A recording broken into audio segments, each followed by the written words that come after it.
Okay. Can you guys hear me? Yes, looks like you can. So yeah, we're gonna get into these videos. Welcome back. We had a lot of fun last time doing this, so we're gonna go live again, watch more scary videos. I think last time we watched Nuke's top 5, I think they had like 20, but yeah, so we're gonna check out. I just typed in scary videos this time. It looks like a channel called Sir Spooks popped up. I think the one we watched last time's here. But you know what? Oh yeah, my son's been watching stuff on my account, so Sprunkies is on there. Shout out to Dean. Let's check out this one. In the following video, a young boy falls asleep on the couch after watching TV by himself. Let me know if you guys can hear everything okay. Oscar Nunez had no idea that his son was out in the living room during this time. But Oscar isn't surprised by this, given that his son occasionally sneaks out of his room to watch TV while everyone else is asleep.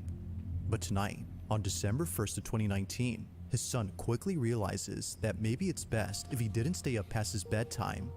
Now, before showing this clip, it's worth mentioning that recently, strange things have been happening to this family on one occasion. Grant, you said Mr. Baldwin's latest video? I think I watched it earlier today, but I don't know if that's really one that you like watch and react to. But we could check it out if you want me to. The family had come. I think, if I remember, it's the one with the elderly woman who had dementia, walked off onto her own. Google Street Cam or Street View ended up catching her on it. Come home late at night and saw this, an infestation of flies, most of which were surrounding the house. But the strangest part about this is that not a single fly was inside the trash bin that was right next to their home. Understandably, Oscar's family was thoroughly unsettled. Grant, I'm doing Going good. back How to are this you? Video, the family believes that it may have some connection to the fly incident. The son is dead asleep when this is captured. What are we looking at?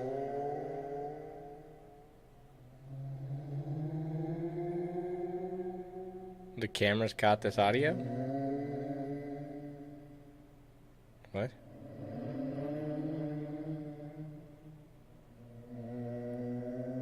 Yeah, there's no way this audio was caught. I can't tell if you guys can hear it, but on my end... Oh yeah, there's a guy in the hallway. On my end, it's like coming through both one and then the other with that noise it's making. Upon checking the cameras, Oscar saw this, a figure standing in the hallway, but no Yeah, one else was I awake see during that. this time. It's 3 in the morning and something appears in the dark. They, or it, just stands there without moving an inch. But it doesn't go unnoticed by Oscar's son, who before this was moving erratically on the couch. But creepiest of all is that the figure somehow vanishes into nothingness. The hallway is now empty compared to before. Oscar was surely creeped out by this footage, and like his family, he believes that this incident had something to do with the fly incident that occurred recently. Paranormal or not, these occurrences are pretty creepy. But until further updates are given, we'll have to speculate for now as to what exactly is going on with Oscar's home. What's the creepiest missing person case you know? Dude, there are so many of them. They're all pretty creepy. I don't know any, like, more that are creepy than others. I would have said probably the Brandon Lawson case. Of course, that one's kind of coming out with a lot more information now. Brandon Swanson, sad, but as like far as missing person cases, I know there's some that are like Asha Degree. You know what? Let's take a look at that. Sorry, I keep hitting the microphone. It's right in the way of my keyboard. This looks familiar. New evidence. Let's check out this one.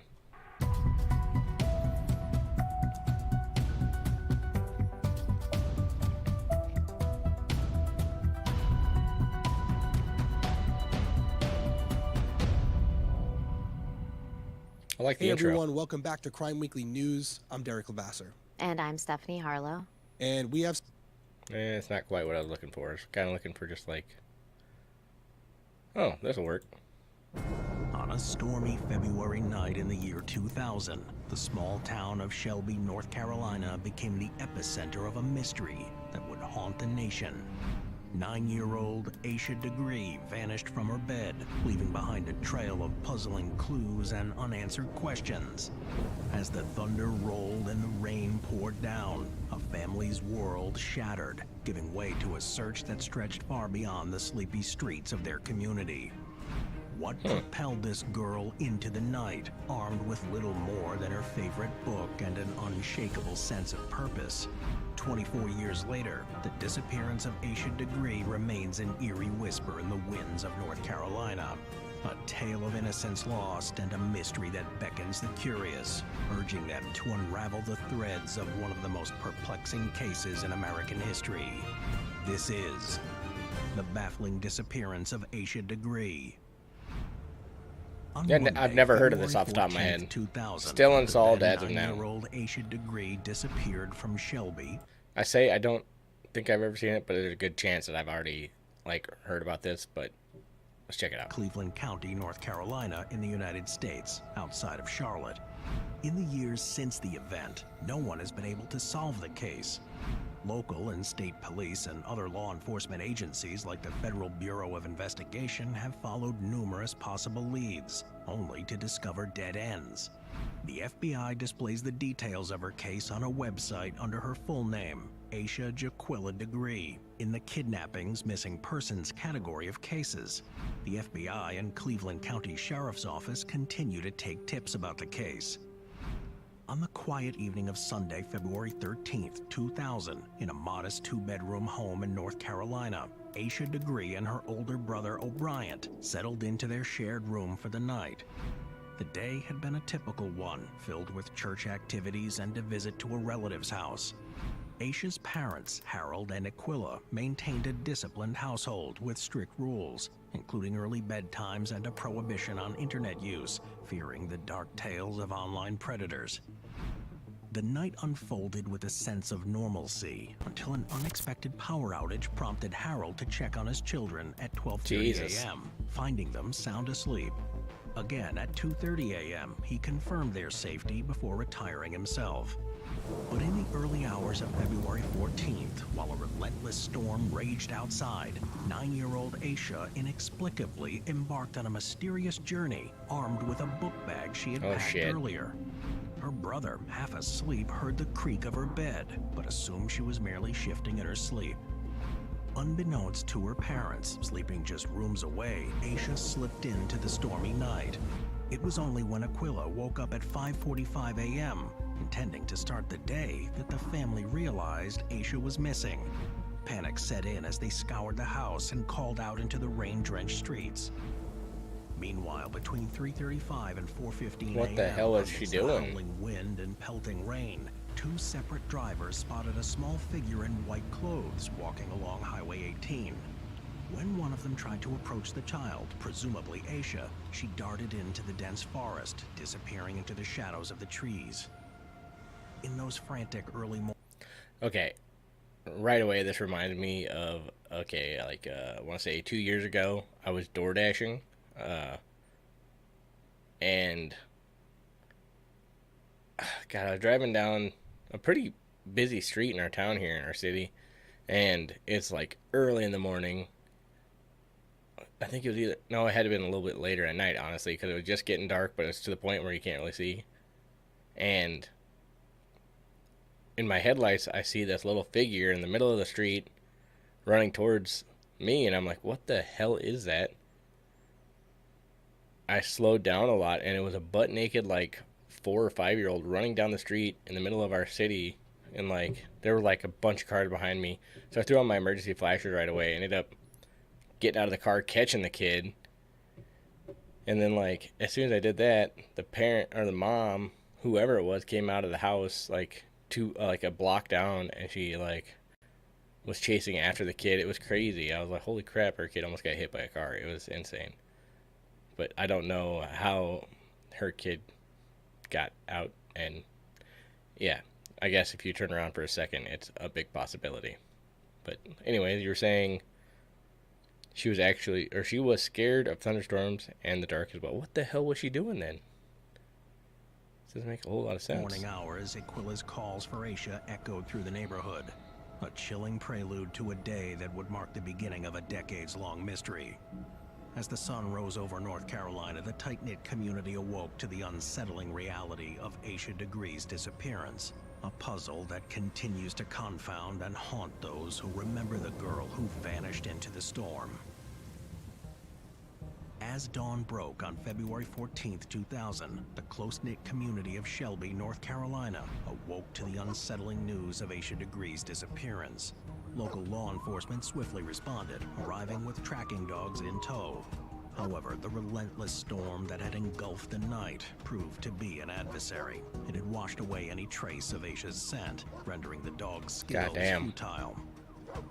The search rapidly escalated into a community-wide effort, with police leading teams combing through the area. Local clergy and members of Aisha's church gathered around the Degree family, offering comfort and support in a time of unimaginable distress.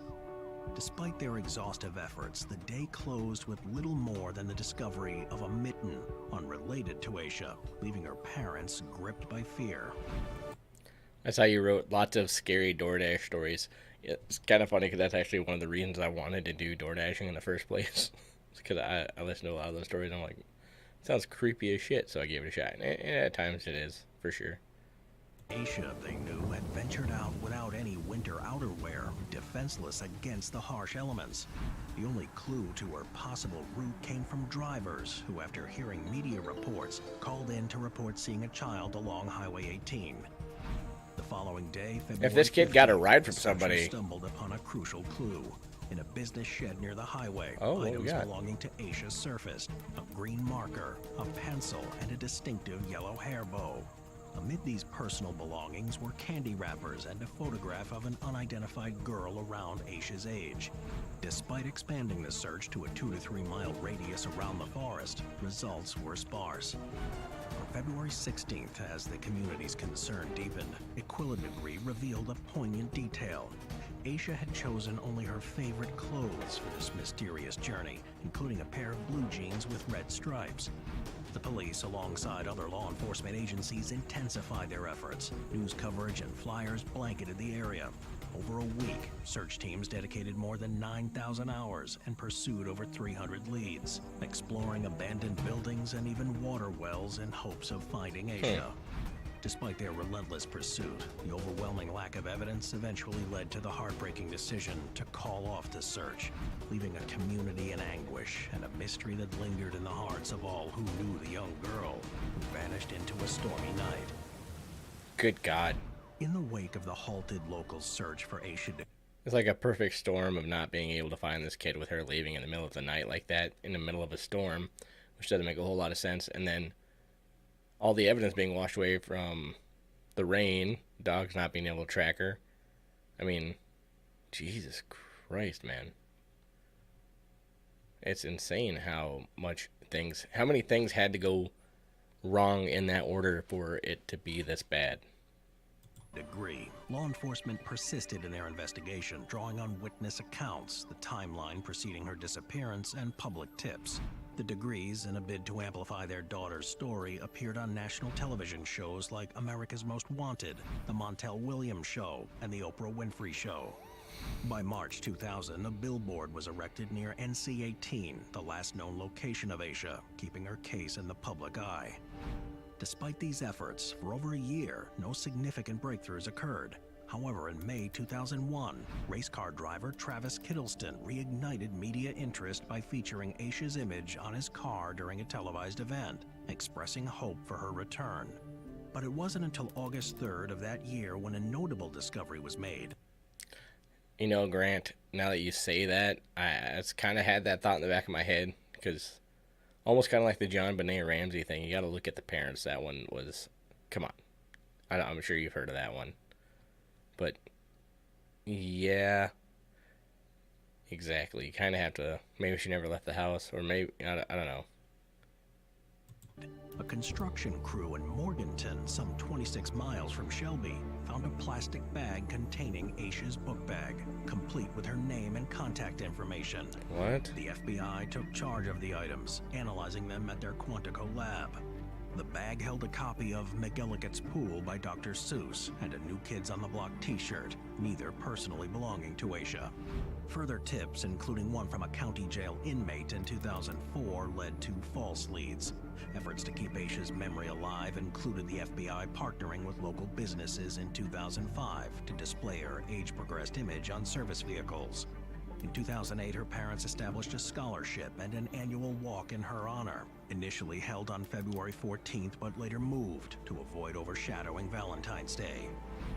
By 2015, following Aquila's public criticism of the investigation's racial biases, a reinvigorated effort by state and federal agencies ensued, involving re-interviews and a review of all evidence, accompanied by a substantial reward for information. A significant lead emerged. The constant telephone ringing in this video is kind of annoying. In 2016, the FBI announced that Aisha may have been abducted by someone driving a distinctive 1970s model car. The FBI's Child Abduction Rapid Deployment Team reopened the case in September 2017, conducting extensive interviews and seeking public help with the newfound evidence. However, a claim made in 2020 by Marcus Mellon, a prisoner with a history of child sex crimes, alleging knowledge of Aisha's fate, was later debunked by Cleveland County Sheriff Alan Norman in 2021. As the search for Aisha continues, she's affectionately referred to as Cleveland County's sweetheart and Shelby's sweetheart, a poignant reminder of the community's enduring hope and commitment to finding answers in this long-standing mystery.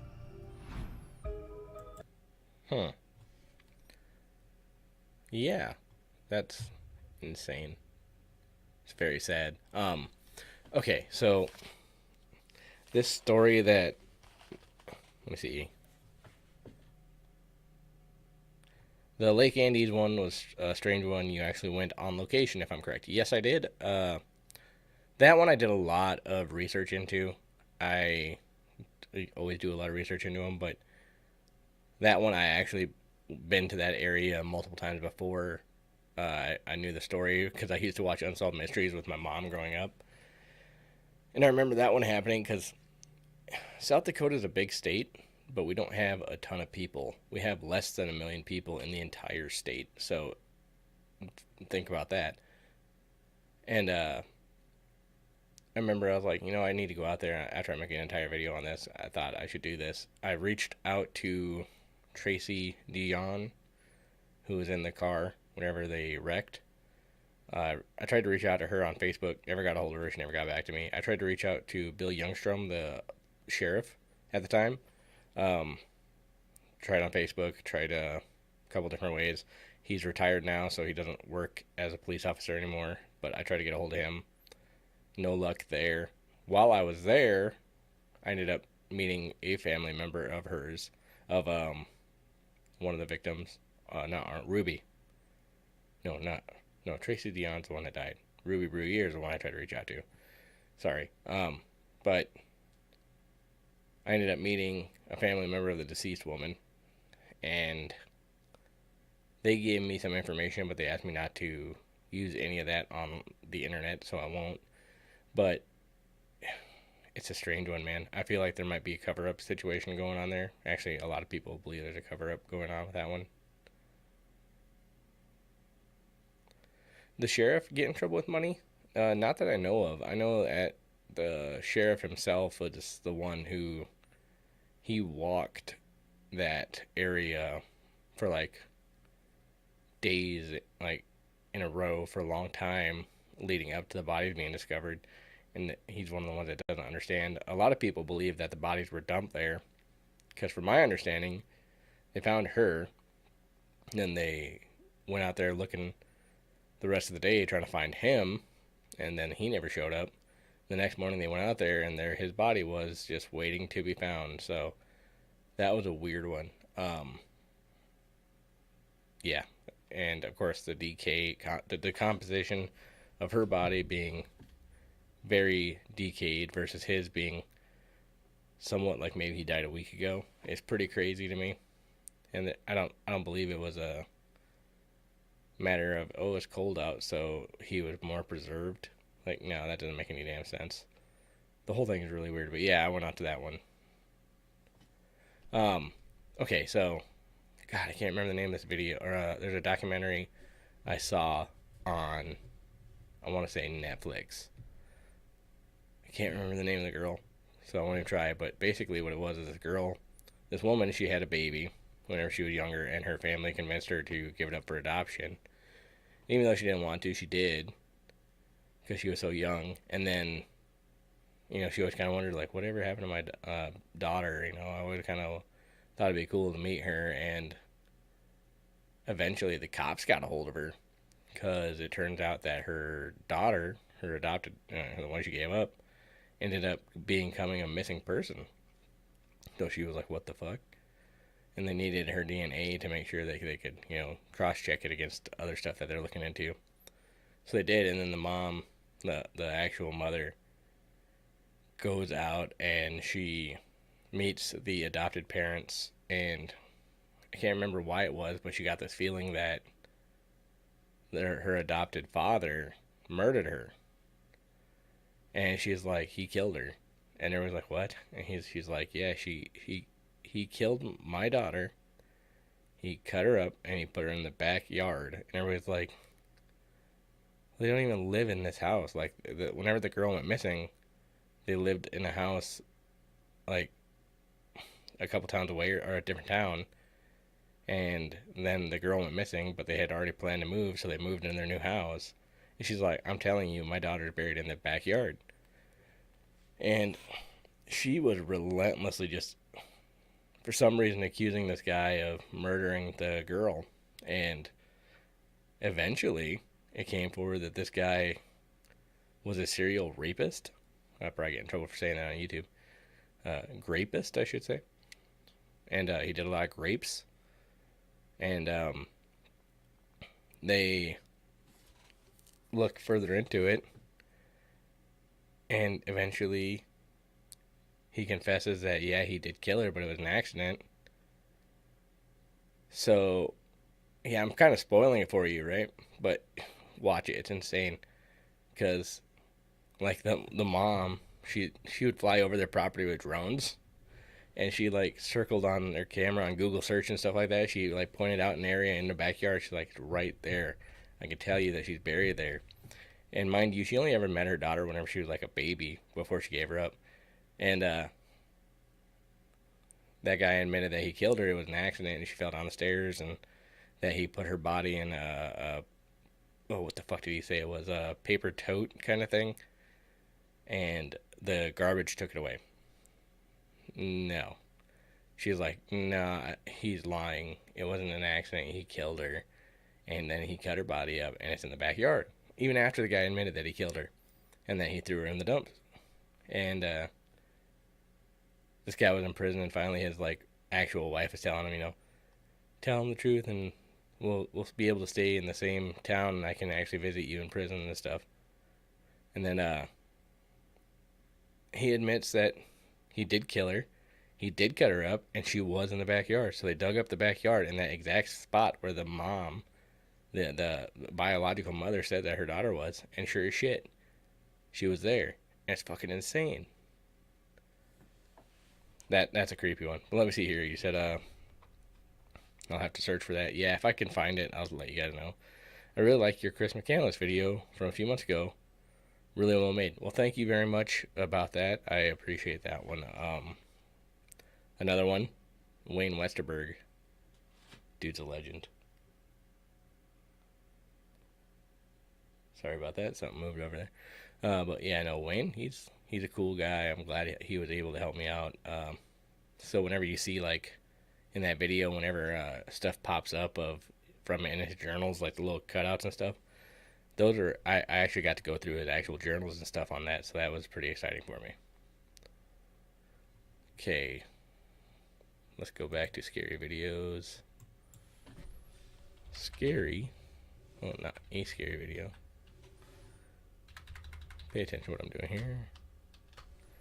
Let's try Chills. I haven't seen Chills in probably a year. 6 hours ago, 30 videos that defy explanation. Number 30. Gabby Licht has seen a ghost. Published in September of 2018, Gabby shares her ghost story while also showing footage she captured on camera. Reminded me of the missing guys from Silver Plum, Colorado. You'll have to remind me on that one as well. The scary video shows the door of her room opening and closing slightly, back and forth. She also says the knob is jiggling. When I had a ghost experience, but I'll put the video here.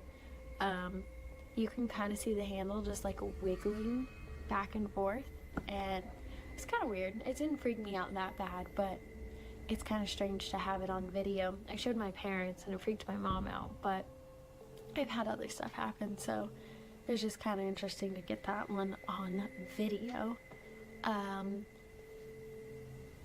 But this next one, I guess.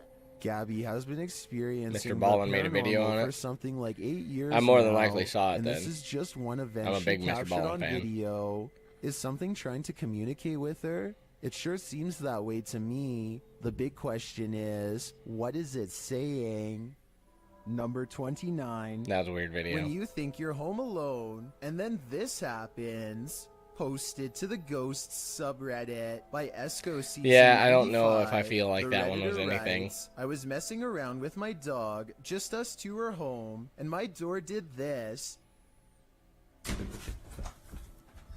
The video shows the Redditor playing with her dog's mouth, baring his teeth, when suddenly behind him, the Let me see. door, which is opened into the bedroom, slowly swings closed before slamming shut. She specifies that her door never Yeah, closes that was like a weird one. this, and there were no doors or windows open to create a draft. While some think there are too many ways to fake videos with closing doors, others don't believe it's faked, but cite air pressure or other circumstances that might have caused this. Dark Lord of Pretzels writes, whether or not it's paranormal doesn't matter, because if I was home alone and that exact scenario happened to me, I'd nope out of there so fast. I feel like most of us would agree with that statement.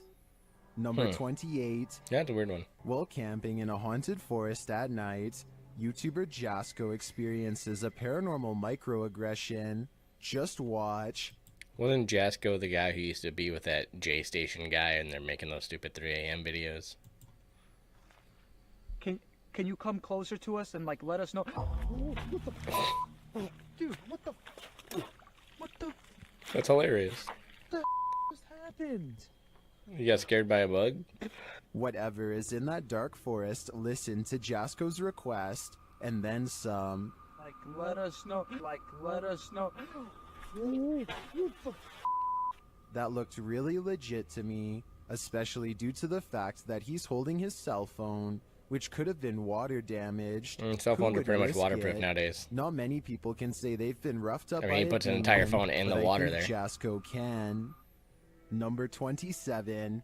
When Ibtisam and Kevin put a GoPro on their dog, they were never expecting to have so many scary moments caught on tape that they would later question if their house was really haunted. The second door one could have also been a draft, I agree. It's just more compelling than the last one because the last one literally just did that. But it's still not amazing.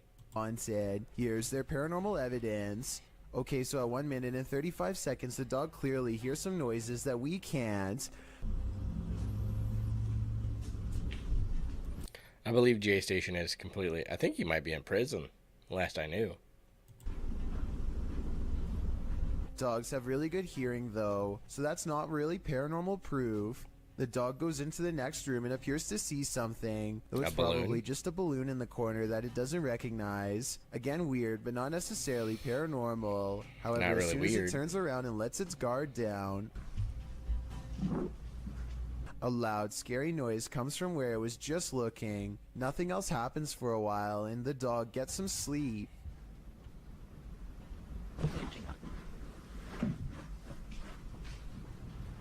Upon waking up, the dog takes an interest in the living room again. Okay, you know what I find weird is strapping a camera to your dog for whatever reason. Also, that noise sounded like the camera hitting the wall.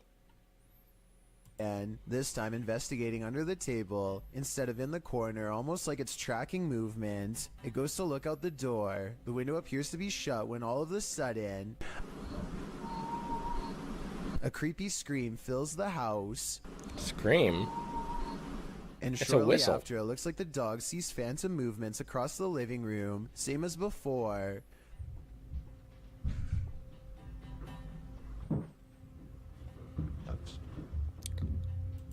You know what? There's a reason I stopped watching Jills.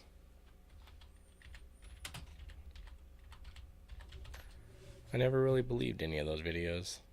Let's see here. Nightmare and Company. 15 scary TikTok videos that will give you nightmares. Let's check it out.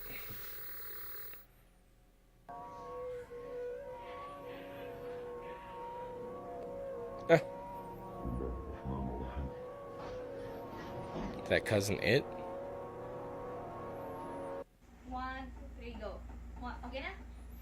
Now that I have introduced myself to the patient, verify the client's... Now that I have introduced myself to the patient, explain the procedure, and ask for his consent, verify the client's identity, and provide... Power Surge? Sige na. 1, 2, 3, go. Now that I have introduced myself to the patient,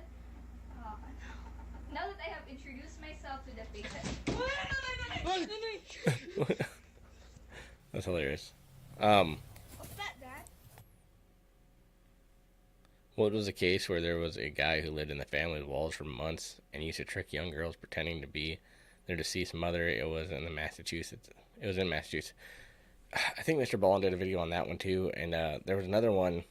You know, there are so many freaking videos where people are living in people's walls, but I remember that one because didn't the girl think she was like hearing her mom whisper to her or something like that? It turned out to be some dude living in the wall.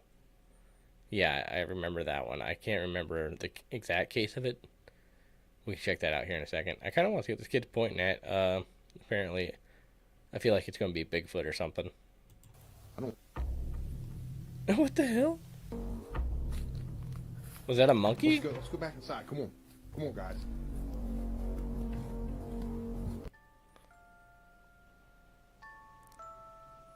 What?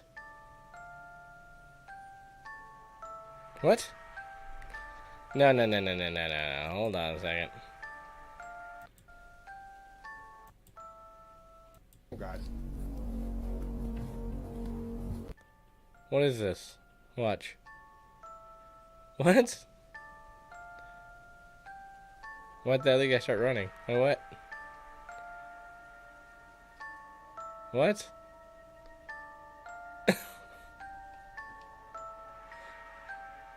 A silverback gorilla? Maybe. What? What is this? Oh, come on. That was grade C acting right there. Really?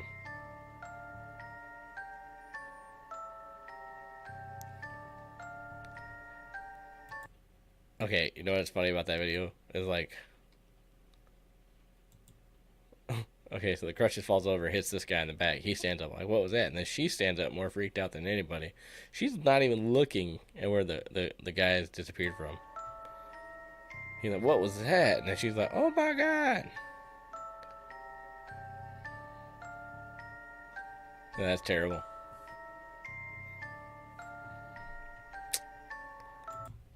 You know what? Nuke's top 5. They're the best ones for it, if you ask me. Silverback gorilla, it could be. 25. Okay, 6 days ago. Scary TikTok videos. This might be the best one. Creepy video. A babysitter is looking after a 5-year-old girl while her mother is traveling out of town. Everything seems to be going well until the little girl tells the babysitter a very strange secret about her favorite doll. What you doing over there? Nice. What was it that you told me earlier about your doll? When I have a tickle my doll, it moves. You said it moves? Yeah. Oh, you want to hear an That urban doll? legend from South This Dakota? Okay, so we have a couple urban legends here in South Dakota. A lot of ghost stories, stuff like that. As far as urban legend goes, there's three that come to mind. Walking Sam is not only an urban legend, but it's also been like turned into a creepypasta, so it's kind of lost its legitimacy once that happened. But essentially a hat man that stalks the Pine Ridge Indian Reservation. It is a figure that comes out at night and whispers to people, primarily young kids, that they should commit snoozersnide, I should say, And apparently, I think it was 2013, over 113 young kids, I want to say 10 to 18, attempted snoozersnide, and they all attributed it to Walking Sam whispering them to them, telling them that they're worthless and that essentially they should kill themselves. And that one is always creepy. A lot of people hear about it, and there's actually some kind of a credence to it with Native American stories of the Sioux Indian Reservation. Talks about the Hat Man and shadow people like that. Yeah, there's supposed to be all kinds of stuff done with Gitche Manito. Gitche Manito is technically in the state of Iowa, but its closest town is literally on the border of South Dakota. I did go to that one as well. I made a video on it while I was doing ghost hunting there. It's a cool place, but that's where in 1970, God, I want to say 1971 or 1973. Can't quote me 100% on that. These kids went out to Gitche Manito State Preserve, and they were gonna smoke some weed and play some guitar and hang out. Had a little situation going on with a bonfire, and these three brothers, who one was already in jail and he was on a work release, and he convinced his boss to tell the jail that he was working late, and that way him and his brothers could go hunting in the state preserve and poach a deer. Very illegal. And they came across those kids at the state preserve, and they ended up executing, I want to say 4 boys, and they took the only girl, Sarah Vushitsky or something like that, and did terrible grapes situation to her, and they threatened to kill her, and she convinced them that if you just let her go, she wouldn't say anything. So, being stupid assholes, they let her go, which is a good thing. I mean, terrible criminal work, but it's a good thing that she got away. And then she immediately went and told, but at the same time that she was telling people, because it took, like, she was gone for like the entire night with these guys, and she was telling, everybody, these guys killed these kids and my friends are dead, and you gotta get out there. At the same time that was going on, this man and woman were test driving a car, and they decided, hey, let's drive it out to Gitche Manito. And while they're driving it, they came across the bodies earlier that morning, so they called it in. And it turned out that they all got arrested. I believe, unfortunately, I think they're all still alive, the bad guys, the 3 brothers. They're all still in prison, and it's an interesting book for sure. But I have a copy of it sitting over there on my shelf, but I can't dig it out right now. But really messed up situation. But as far as like the paranormal side of it, a lot of people hopefully get to go there one day.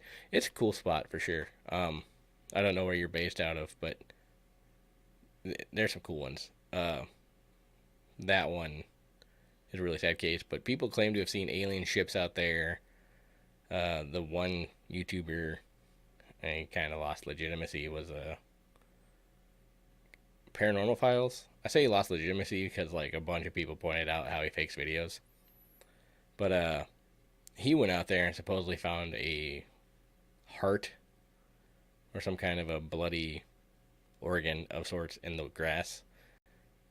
Oh, you're from the UK. Wow. Holy shit, Grant. You're not going to make it out here anytime soon unless you, like, plan a vacation and head out here. That'd be great to see you. If you decide to come to South Dakota, give me a heads up. We hang out.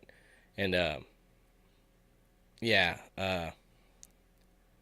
he was actually from Sioux Falls originally, that kid, and as he got bigger in YouTube, he started doing like the whole Jasco thing, and they were faking evidence, if I remember correctly.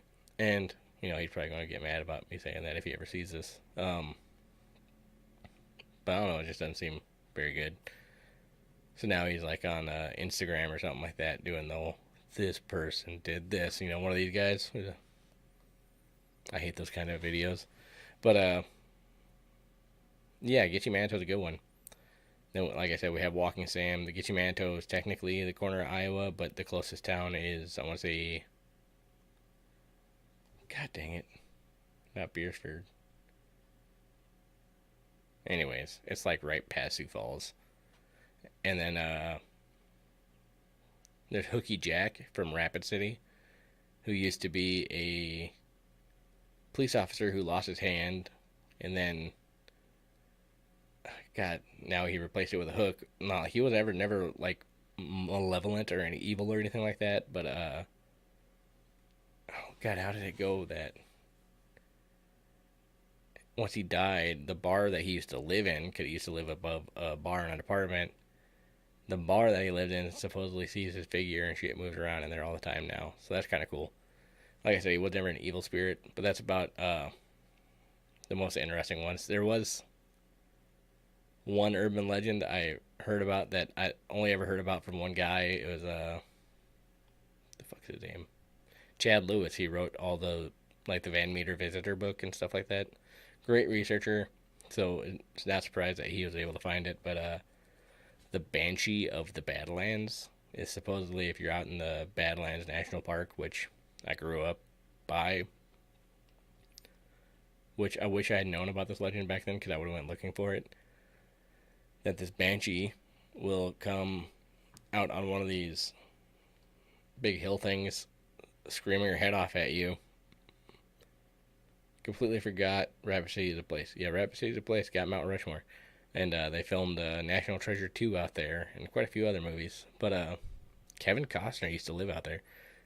Anyway, the Banshee of the Badlands, this witch Banshee thing shows up if you're camping out there, screaming, coming towards you. And in other stories, I guess she's accompanied by a skeleton.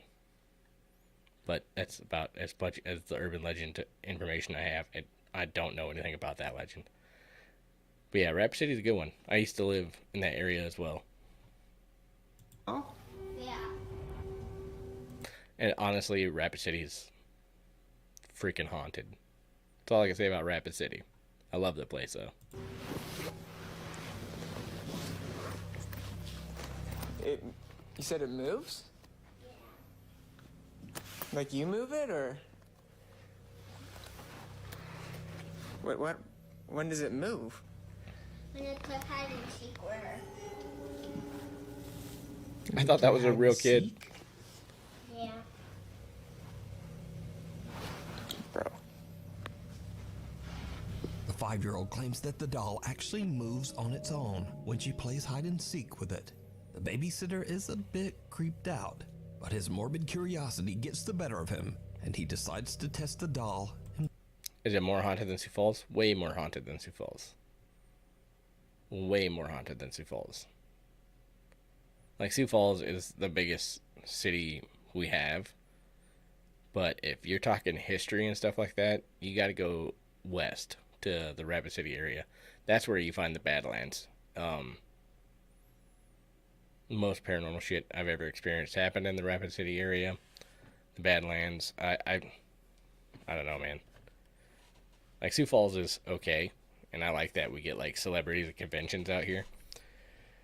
But as far as, like, actual spooky shit, it's the Black Hills area. Himself. It did not go well. We're playing hide and seek.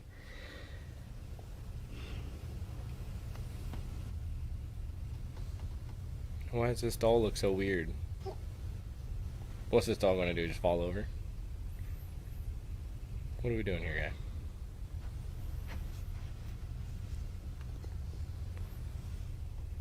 guy? I hate this. Oh my god. Sadie, you scared me. Don't do that, dude. I hate that I jumped on that. Now, the doll doesn't move, but the family dog Sadie gives him a good jump scare nonetheless. However, the dog's playful demeanor soon changes, and she begins to behave very strangely. The dog has been staring at the doll. Looking at it.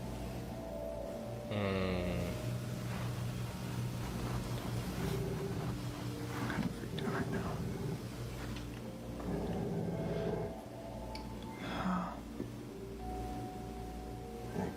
Cut to later that same night. The 5-year-old girl is now fast asleep in bed upstairs, and the babysitter is watching TV on the couch. Yes, He I'm suddenly hears embarrassed. Something that sends a chill down his spine.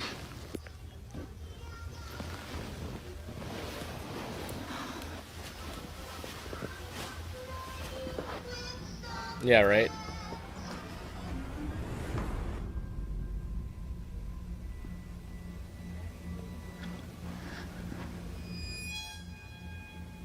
Focus the camera.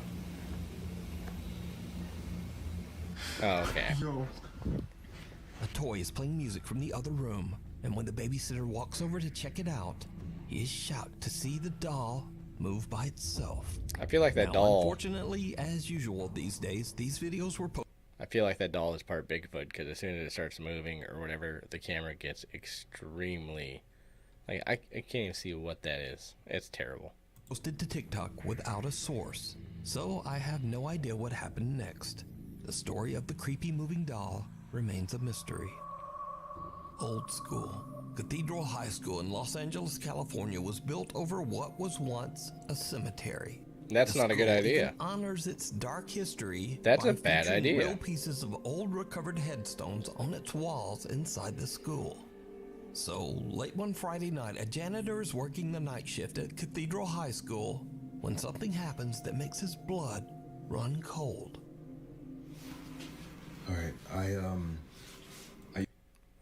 Dude, urban legends of Nebraska? Yeah, there's so many. Like, I don't know why Nebraska, for the most part, I like. There are parts of Nebraska I like, but for the most part, Nebraska is a pretty boring state, and you can ask most of the people that live in Nebraska. But they got like Lincoln, Nebraska, and Omaha. Omaha, I like Omaha.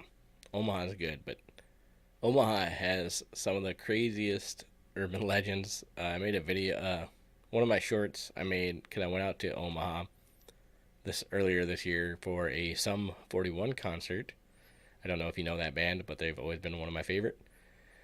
And me and my daughter went out there. We saw Sum 41, and then the next morning I went to what the heck's the name of that park?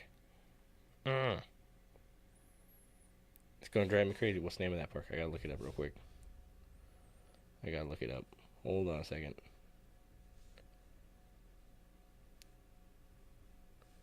Why do I want to say Gaynor Park or something like that? I could obviously be wrong, but just give me a second. I'll find it. I swear. Getting real close. Here it is. Let me see. Hummel, not Gaynor. What the hell? Why did I say Gaynor? Hummel Park. So many funny urban legends out there. I say funny because it's just out of this world weird. But Hummel Park, it says that it's haunted by a group of albino cannibals that roam the area, and that if you're caught out there after dark, then they get a hold of you and you know, get eaten. Really like Aerosmith. Grant, I have a story for you after this one. God dang it, Grant. That was a perfect thing to say. So, albino cannibals, and then they have the Devil's Staircase, which I walked the Devil's Staircase. It's a lot more stairs than I realized, and I realized how out of shape I am. But it's one of the staircases, if you count the stairs going up and count the stairs coming down, the number's different. And they say that in the urban legend itself, that if you count the correct number both up and down, the devil will appear and grant you a wish. But if you take the wish, you sold your soul. but I walked the stairs. They are in terrible condition. I walked them up, I walked them down, counted both times, got nowhere near the same number. Okay, Aerosmith story. I might make this a new YouTube short because it's a fun story. So every year in South Dakota, there is the Sturgis Biker Rally. And my cousin Travis had moved down here from Texas, and he was a little confused. We worked at my dad's junkyard, and we were working on my Camaro, or a car at some point, and he was like, what is Sturgis? I was like, oh, Sturgis Biker Rally. And he's like, everybody's talking about it. And it's a pretty big deal in here in South Dakota. So I tell him what it is. It's a big party. Like, women are allowed to walk around in the nude. It was weird. And this is like back in 2008. I think the times have changed a little bit on that. But, you know, being high school kids, it seemed pretty intriguing. So we went down to Sturgis for, I want to say, the better part of a week. Because it's a week-long deal. And they have concerts. And we saw Kid Rock live on a concert. And he was great. And they had this big tent thing. There's a bunch of them all over the place, but this one was pretty cool. We were checking out all these cool bikes and stuff in there, and this woman comes up and asks, have you guys signed up for the guitar giveaway? We're giving away a guitar. And I was like, oh, that's cool. Like, you guys are giving away a guitar. We just got to sign up for it. And she's like, well, yeah, actually, Steven Tyler's giving it away. I was like, holy crap, Steven Tyler's going to give away this guitar? She's like, yeah. I was like, when? She's like, in 10 minutes. I'm like, Steven Tyler's here in the building, like, right now? She's like, yeah. And, like, it was just random. We just walked in there. We'd been in there maybe 5 minutes, and this woman said that to us. Steven Tyler from Aerosmith. So I signed up for this guitar. It's a pretty big-size tent, but it's not packed with people, which didn't make any damn sense. And 10 minutes goes by. Everybody gets ready for this little stage concert thing where he comes out and gives away a guitar. And sure as shit, the song Walk This Way comes on, start playing. Steven Tyler comes out. I'm like 10 feet from the stage. I'm like, me and Steven Tyler, we lock eyes at one point. He sings the song. Surrounded by girls, they're like throwing these shirts out. And I don't know, I locked eyes with Steven Tyler because he grabbed one of the shirts and he tossed it at me. And I caught the t-shirt from Steven Tyler. And I was like, holy shit. That was exciting. And then they did the guitar giveaway, the drawing. I did not win the guitar. Some other woman went up there on stage and got to take a picture with him. He signed the guitar and gave it to her. And obviously she's ecstatic. So she got a better story than I did. But yeah. Steven Tyler, Aerosmith, random as hell, he gave me a t-shirt. And then, like a month later, I was working out in my junkyard, my dad's junkyard, and I didn't realize I was wearing that t-shirt, and I got it completely covered in grease and destroyed the entire thing. And that's my Aerosmith story. I usually don't record while I'm on the job, but this is freaking me out. It's sort of unreal. Here at work, I'm here in the janitor's closet. Yeah, let me just... If we're talking about the shirt being worth something, it's not anymore. But the guitar, I guarantee that's worth something. Show you guys.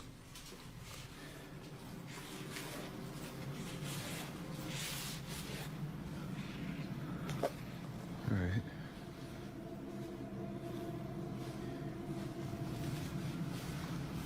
No is right.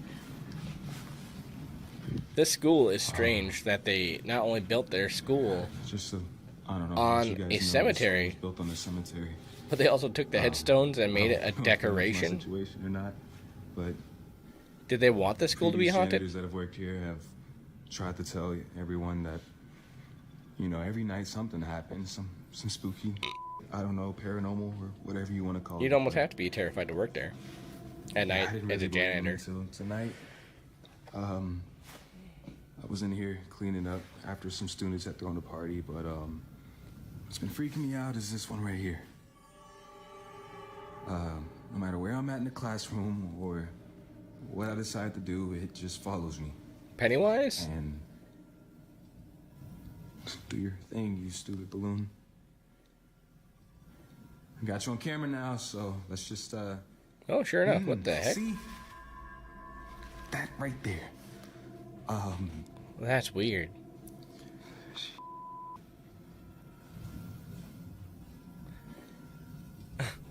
I don't blame this guy for being creeped out.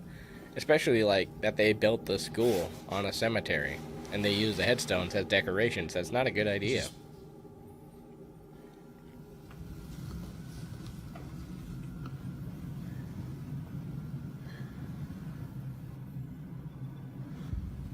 Ooh, okay. What is going on with this balloon?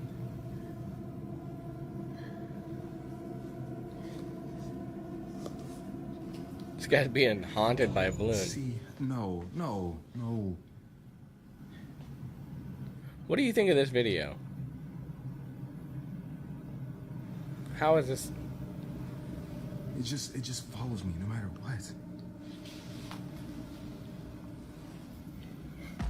Ooh. What the hell was that? No, I can't. The janitor is completely alone when a red balloon inside one of the classrooms seems to start moving on its own. Like, and that's good and follows him fine, but out what was into the that? hallway. Suddenly, he spots a dark shadow quickly darting past a window on Nope. the other end of the school. Now, previous janitors at the school claim to have witnessed multiple incidents of paranormal activity. So when the custodian captures this spooky evidence, he shows it to the building's security guard. It's a... You see how It's falling out the classroom too? Look at the back though. Look at the class with the light. What the I'm not crazy. Oh, he's not crazy. Could he have pulled the balloon with a string on his foot? Possibly, but you'd think it would be more of a jerking motion, you know what I mean? Like, I don't know. If anything, I could believe that him walking backwards could have caused almost like I'm trying to be scientific and I'm not a scientist, like a vortex of air to pull it towards him, but it doesn't make any damn sense. And then whatever that thing was in the background, that was creepy. What's your favorite band? Dude, I don't know. It's always changing. When I was younger, my favorite band used to be like The Offspring and AC/DC. It still is. Like, those are great. Sum 41's always been one of my favorite bands. Blink-182. I'm a big pop punk guy. Weird like that. Coheed and Cambria, love them. Taking Back Sunday used to be really big. Like, nowadays, I'm not a big pop fan or anything like that. God, favorite band. I like Disturbed. Saw them in concert. For my money right now, I'd still have to say Sum 41, man. I've always been a big fan of those guys. But I also like old school rock and roll. Fall Out Boy, they're really good. Stuff like that.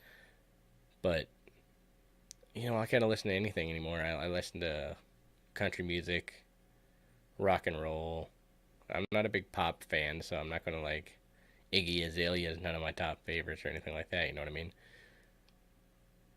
Thunderstruck is good by AC/DC. Man, I would love to see AC/DC. That would be awesome. No, what's your favorite? Like, what's your favorite band? That's what I want to know. Dude, so far, this video right here is the best one for me. Of all the scary videos I've seen tonight. You saw that, right? As far as ghost, paranormal shit. Nah, Yeah, how long you been working security here, man? How long you been working security? I've been here a few months, but I ain't never seen nothing like that. As you can see, even the security guard is a bit freaked. So did the janitor have an encounter with the spirits who are buried in the Aerosmith. ground below the school? Let me know what you... That's pretty funny that your favorite band is Aerosmith and Steven Tyler gave me a shirt. But it's just a coincidence. I like that. It's kind of funny. But nah, dude. 100% better than the Chills one. That's kind of what I'm saying, man. Chills, he kind of lets anything in. I don't know, man. I've always kind of thought when I was doing paranormal, like mostly ghost hunting stuff, how cool it would be to be on like Chills or something like that. But honestly, top 5, Nuke's top 5 is where it'd be. If I was to ever get on Nuke's, that'd be amazing. But I don't think I've ever caught anything like this interesting. I've got some interesting stuff. Anyways. You think? I think that school's haunted as fuck. TikTok user Sav is celebrating New Year's Eve with her mother when something happens that they simply can't explain. Alright. Ready? Wait, let's make sure we're What are those? Alright. 1, 2, 3, straight up. Oh. Alright, ready? 1, 2, 3. Oh, that's cool. I can get it. That indoor fireworks? Happy New Year's! Happy New Year! That has not worked!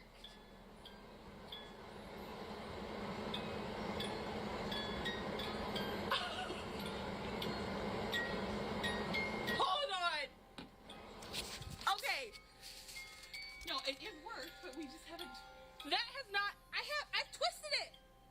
That has not worked!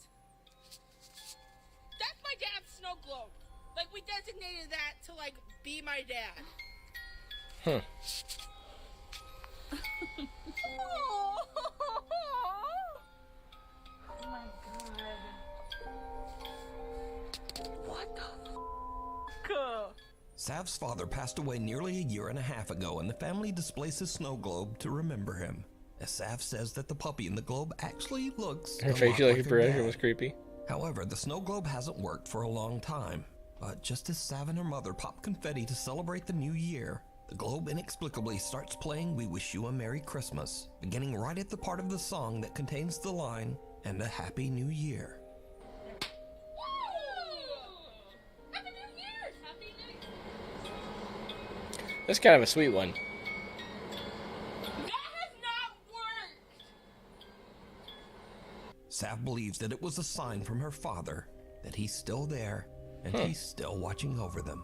User That's kinda Cheryl cool. Sweetie 2 on TikTok is a Not single exactly mother and creepy. seamstress who says that she and her daughter have been experiencing strange and unsettling things inside their home. For months, they've been hearing the sound of someone walking in the hallway outside of their bedrooms, and they've found their things mysteriously moved from room to room. Things have gotten so strange that Cheryl even began to worry that they might have a squatter living in their walls. So she installed a security camera so that she can keep an eye on their home. One night, Cheryl's daughter is playing with her toys in her mother's bedroom when something disturbing happens no idea, that man. Cheryl still just can't explain. Oh, they've shown this video so many times. I'm not a fan. I'll skip it. Inside. Skipping it. My daughter just said that something weird really happened and something. It's all mannequins all the time. The closet door, and in some cases even see or communicate, and in some cases even they can find a new place to live. Let's Some see. say that children have the uncanny ability to connect to the spirit world, and in some cases even see or communicate with the other side. In this next video, a father is home alone with his son when the toddler seems to spot something truly bizarre. Mama. Mama, your mama isn't there. There's no one there. Mama. Yeah, but how many words does this kid know? This. In another creepy video posted by Kurt Harris, his family is visiting his grandmother in Chicago when his little cousin Dazia says something that is downright chilling. That's the man come to see me now. Who come to see you at night? The man. What man? What man? Up here? Uh-huh. Oh, that's a creepy one. Little Dazia claims that the relative in an older photo on the wall visits her at night. Yeah, it's creepy. Now, the only problem with that is, well, he did. Up here? Uh-huh.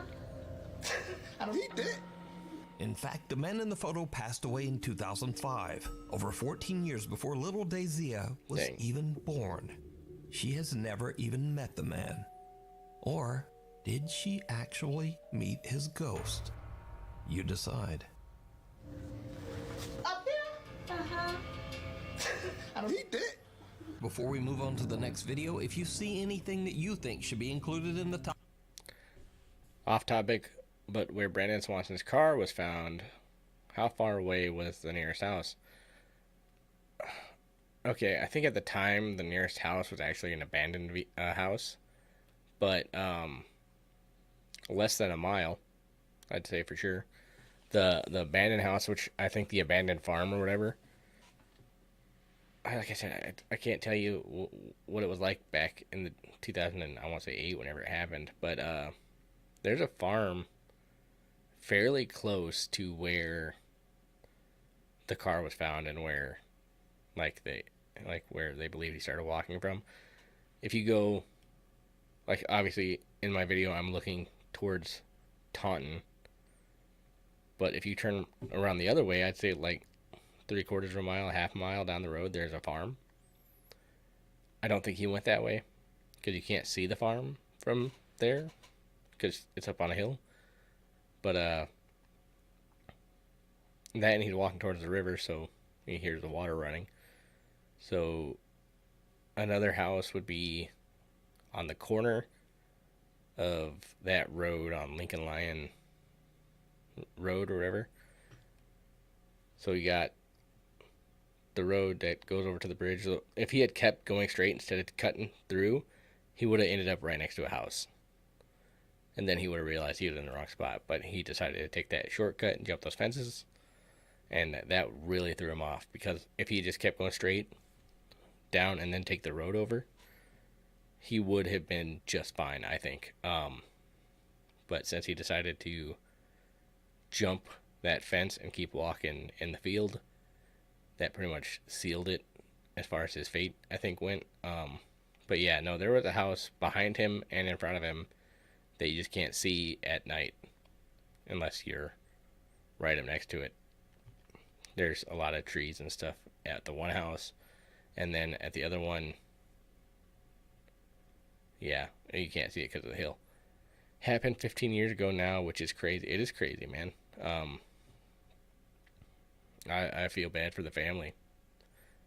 I hope that, like in the Brandon Lawson case, they find his remains, because I think that's what they're looking for now. There's definitely, in my opinion, very small chance that he's still alive. I mean, if I can't even say there's even a chance that he's alive. But yeah, now if he had kept on the road instead of taking a shortcut, he would have been fine. He wouldn't have taken very long. Really kind of sucks. Top 5. Contact us at nukestop5@gmail.com. The newest addition to my collection. Just bought it from the antique store.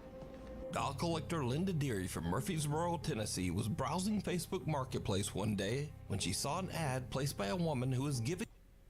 The Brandon Lawson thing? I believe that happened, God, is it not March? Is it March or is it June? Hold on a second, let me look that up. I'll look it up on my phone so I'm not messing up the search bar.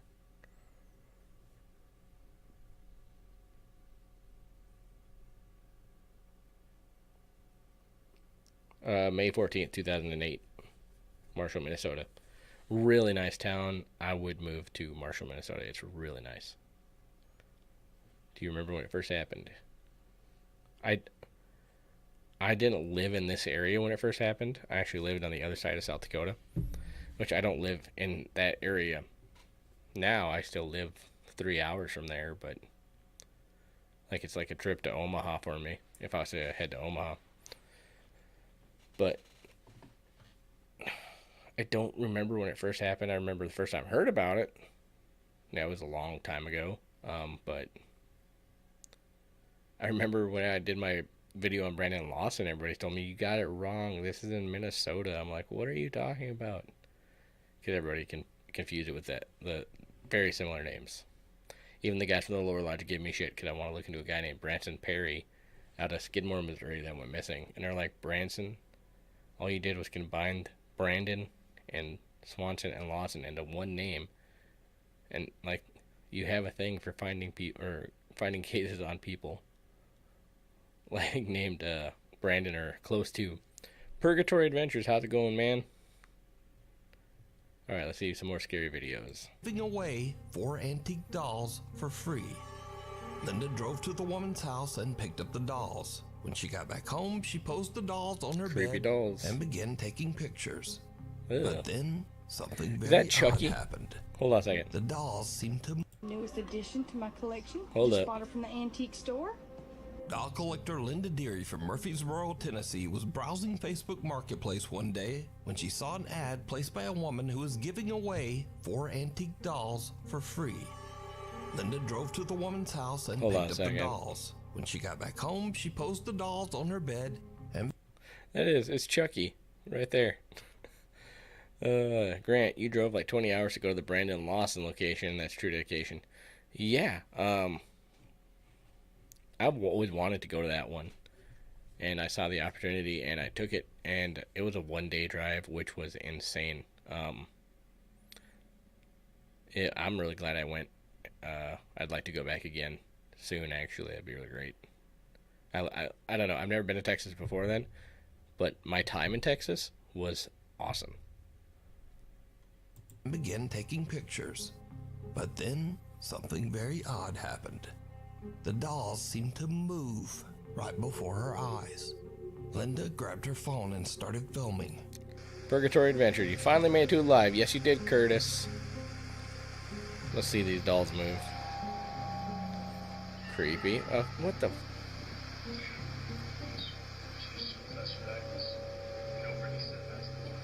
They got a TV on in the background or something? Soon after this, Linda and her partner began to experience strange and unexplained activity. Personal items around their house would go missing, and objects seemed to move on their own or get knocked off What in the world shelves. is going on with One these day, dolls? Linda gets a bad haircut from a local hairdresser, so she decides to make a video showing off her terrible new hairdo. But what happens next is truly bizarre. Hi. A lot of people wanted to see what my hair looks like. So I wanted to see the sides. Like my bangs, I've had to like fix my bangs myself. I got distracted by the But haircut. This is what it looks like if I don't straighten pieces of it. So I'm not making fun of her. It's just she called it a bad It's just a haircut. whole mess. I'm just looking at it. Jesus. That scared me. Okay. God, what the f was that? Did you see that? Like it ran. Oh no, absolutely not. No. At first, Linda believes that all the frightening activity in her house is likely caused by the playful ghost of a little girl who might be attached to her new dolls. Whoa. She even finds the whole idea kind of funny and jokes about it online. One day, Linda sets up a silly video for her social media where she puts a Chucky doll inside a cupboard, waiting for it to fall out. But this is when things start to take a terrifying turn. Because it's about to be a mess. Let's see. It was Chucky.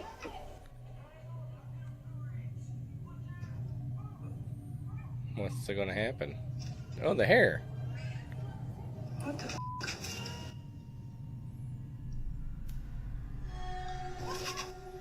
What? Okay, I didn't plan this. Do they have Chucky on in the Chucky's just background? supposed to pop out, but his hair's moving.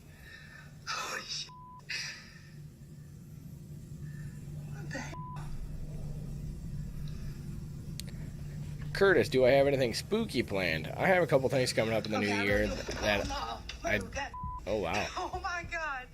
Okay. That I do plan on doing some spooky stuff with. Joke's over. Ghost hunt, stuff like that. The video goes very wrong as the doll's hair begins I got some to more move missing people for cases no or reason. just like And then Chucky's tragic head murder seems to cases I'm suddenly looking spin into. around all on its own.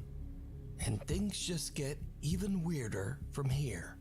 One night, Linda and her partner Seems are staged. asleep I in agree. bed when they are woken up by the sound of loud banging from their front room. The bangs are so loud and intense that the couple believes that someone is trying to break into their house. They immediately call the police. So, officers arrive on scene and review footage recorded by the couple's front door Ring camera. This is our house. Yeah, let's look at it before bed. Yeah, dude. Something's in our f***ing window right now, bro. Stop being hyper, please. It's scaring me. Ready? What are we seeing? Something's in our f***ing window. Okay. Well, if this is staged, they went really far into the staging of it. As the motion-triggered video starts, it looks like someone or something has pulled the couple's front curtain open. But even creepier, whoever this person is, they appear to be inside the house. Then whoever it is seems to slam the curtain closed again with a bang. Linda swears that she and her partner stayed inside the bedroom and didn't move until... So, I recently got a notification that I've been on YouTube for 8 years, which I thought, wow, that's kind of crazy.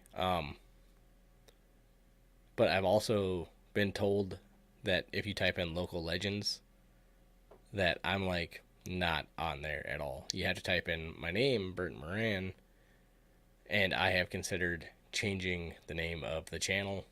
But if I do that, it would be like the only time I ever change the name.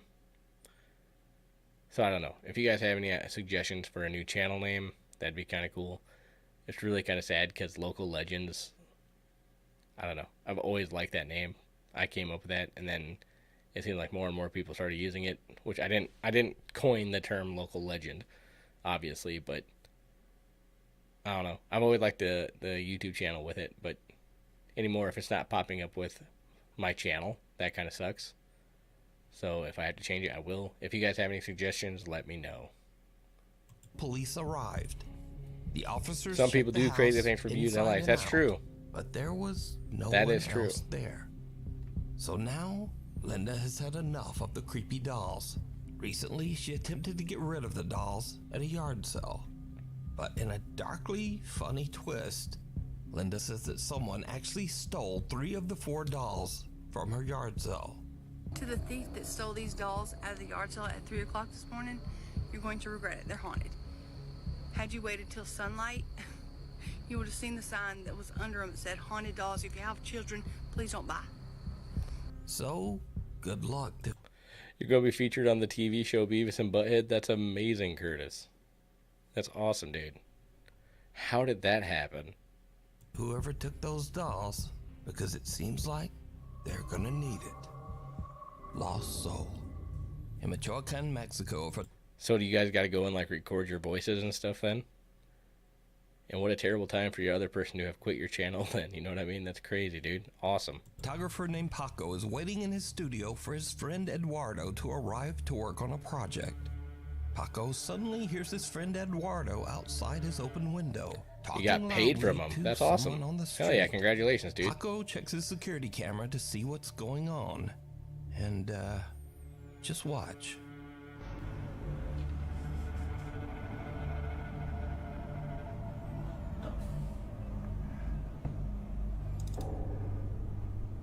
The hell? You guys said his name is Paco? Love that name.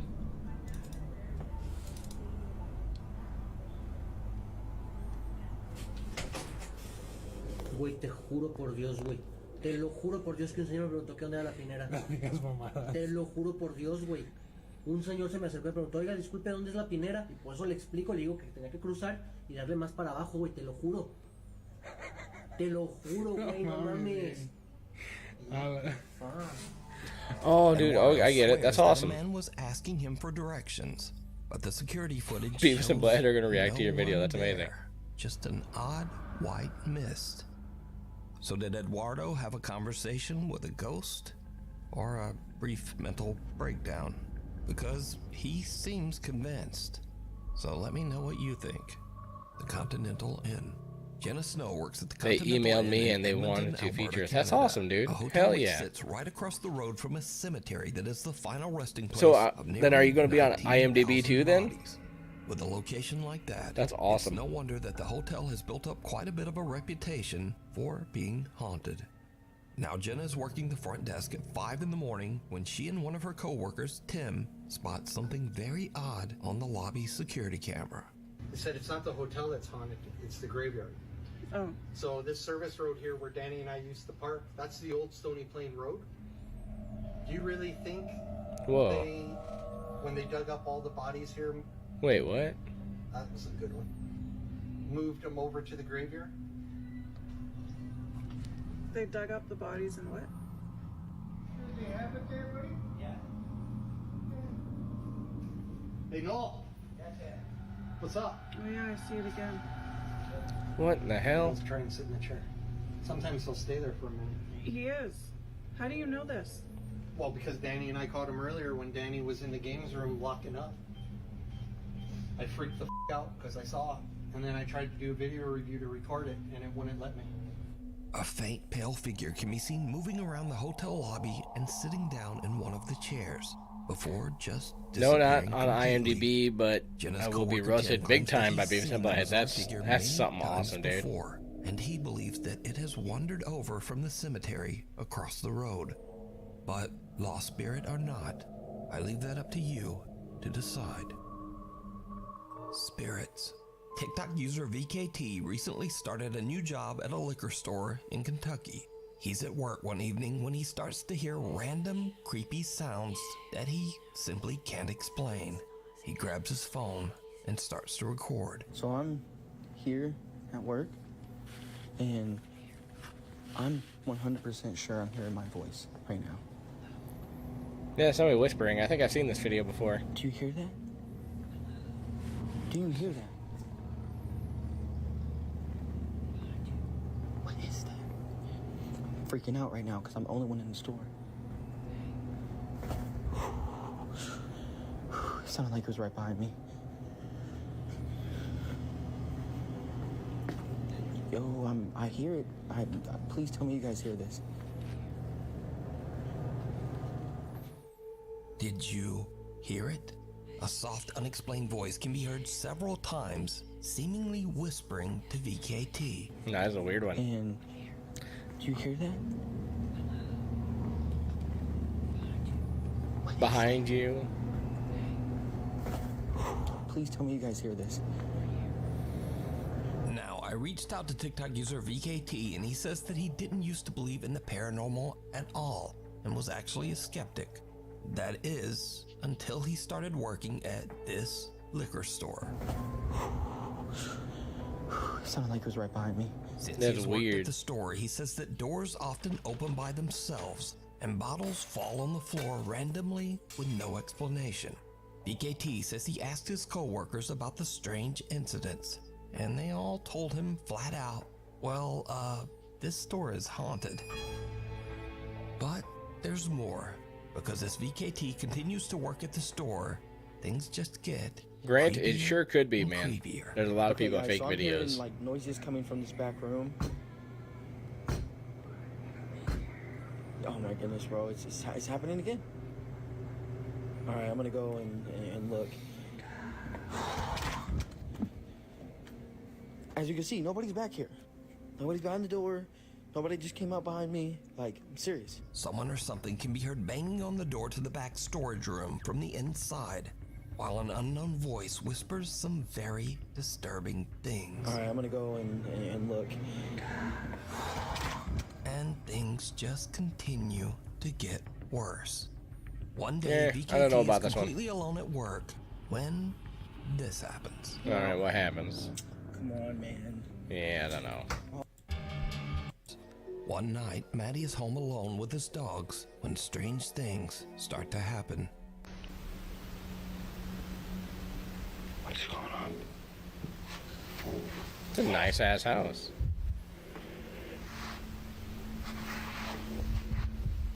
Damn, that's a nice house.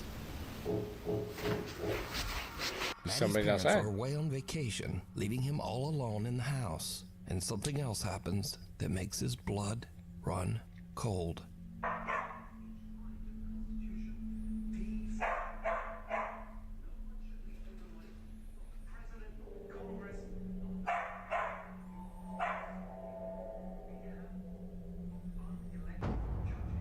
What the f is that? What the f was that? Is that a So face? These are just a couple of the many videos that Maddie has shared online over the last 4 years. So could it be that Maddie's house is actually haunted by something? Or is it all just a very elaborate hoax? It could be. You decide. What is it? I still don't see what it is. Built over 138 years ago, the Crescent Hotel in Eureka Springs, Arkansas has become infamous for its dark history full of death and tragedy, leaving the hotel with the ominous There have been name, a lot of cases where dogs hear noise in the woods and run off and don't come back. The treatment center run by a man named Norman Baker. Baker claimed that he had, quote, the miracle cure for cancer. Of course, these claims were completely false, and hundreds of people lost their lives within the walls of this building, hopelessly waiting on a cure that would just never come. Some of the patient's remains were said to be scattered on the property. Now, with a history like that, it's no wonder that today many of the hotel guests claim to have had terrifying paranormal encounters. It's a beautiful hotel, man. Some of these experiences were even caught on camera.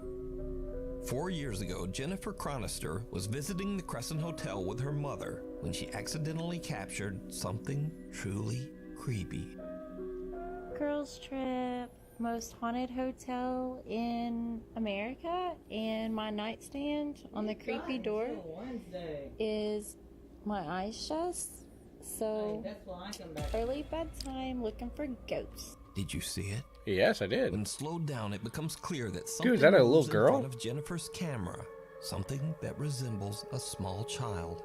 That's creepy. Even creepier, Fox Nation reporter Abby Hornacek also stayed at the hotel and left with painful scratches on her back. But that's not all.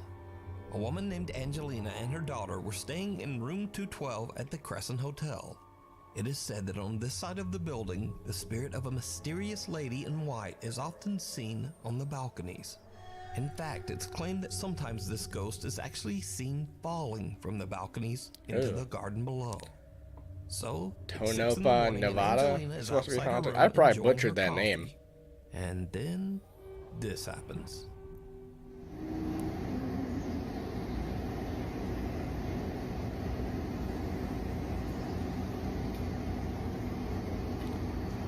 Couldn't it just be somebody else?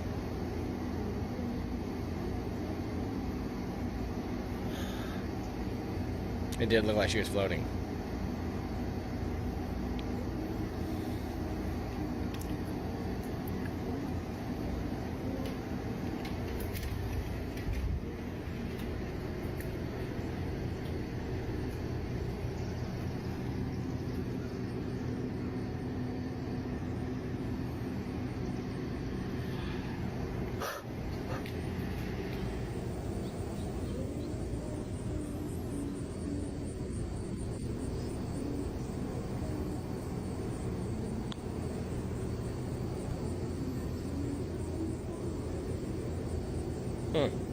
This is a weird one. Angelina is shocked and also a bit excited when she hears the voice of a woman singing from the balcony right next to her, because there's no one over there.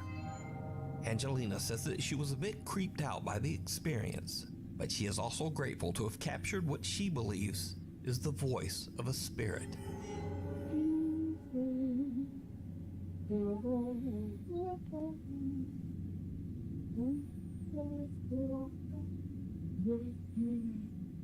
Yeah, it's weird. I'm glad they cleaned up the audio, because I couldn't hear a damn thing before, really. A group of friends from Madrid, Spain are hanging out when they suddenly hear strange sounds coming from the bathroom down the hall. ¿Están escuchando? Soy yo. Se están escuchando más de ruidos tú. Yo vine del baño. No vayas, estás loco, Mano. ¿Qué es lo que quiere que vayas? Venga, poco. Una polla. Una polla. No. Ocho, para. Hermano, ¿qué haces? ¿Estás loco? Se está escuchando y hermano. Escúchame. Pon internet ahí, hermano. ¿Hola? Una polla. Hermano, me mucho mal rollo, ¿Hay alguien ahí? No. Hermano. Tira. Vamos a ver lo que. Hermano, no. Espérate. Tira. Asoma la cámara. Aberdeen has some haunted places in it for sure. I think they have a hotel down there. And then, wait, what did I miss? Holy shit. Sorry. Okay, what am I looking for? Hold on a second. Se está escuchando y hermano. Escúchame. Pon internet ahí, hermano. ¿Hola? Una polla. Yo. Hermano, esto es mal rollo, ¿Hay alguien ahí? No. Hermano. Tira, vamos a ver lo que hay. Hermano, no. What am I looking? What are they showing here?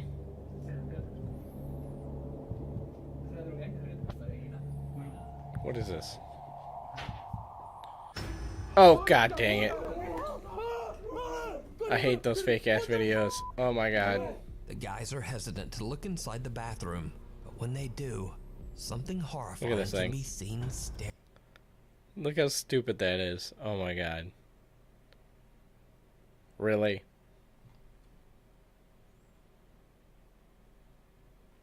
So anyways, yes, Aberdeen, I believe, has some haunted places. I think there's a hotel in Aberdeen. It actually got turned into apartments, so Aberdeen Haunted Hotel. The heck is this thing called? Alonzo Ward Hotel, that's the one. But yeah, I think it's now you know what? Let's look up that here in a second. Good editing skills. Exactly. Like, look how stupid that is. Staring back at them. User Ain Holval shares the video to TikTok with the caption, But "What the hell was in my bathroom?" Aberdeen also has that story about the professor that got killed at the college there, that got shot in the back of the head, and then they found the gun outside in a dumpster, and it had been wiped completely clean of fingerprints, and the guy got shot in the back of the head, and they found the gun outside, no fingerprints, and they say that he killed himself. Yeah. Now, it's certainly very creepy, but is it real? No. Or is it all just an elaborate TikTok hoax? That's a stupid ass You video. decide. And I hit the microphone.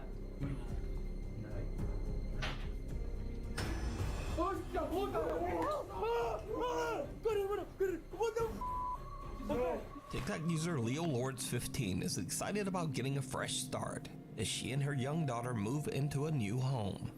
But soon after they move in, her daughter begins to behave very strangely. The young girl claims to have made a new friend, a friend that lives inside their new house. Now the mom is pretty freaked out, so she prepares a security camera to keep an eye on her young daughter. And one day, it captures something absolutely terrifying. It feels beautiful and funny. What are you guys doing? Okay. When was that, Grant? You want to know that in the hours followed on November 1st, 2001, it was discovered that a body belonged to the university's German professor, 46-year-old Morgan Lewis. The campus and the city were gripped by the death, worried that there had been a murder on the loose. So yeah, if you want to look into that one, Morgan Lewis, Aberdeen, South Dakota, 2004, November 1st. They claim that he shot himself in the back of the head, wiped the gun off, went outside, threw it in a dumpster, went and died wherever he died to make it look like a murder so that his family could collect the insurance policy. Sure. Sure it did. Sure he did. What do you want to say?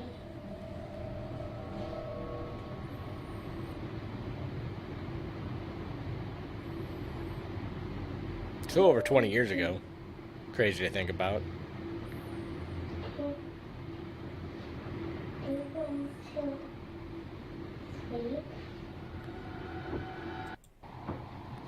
I plan on making a video about it myself, where I actually go to the university that he was killed at.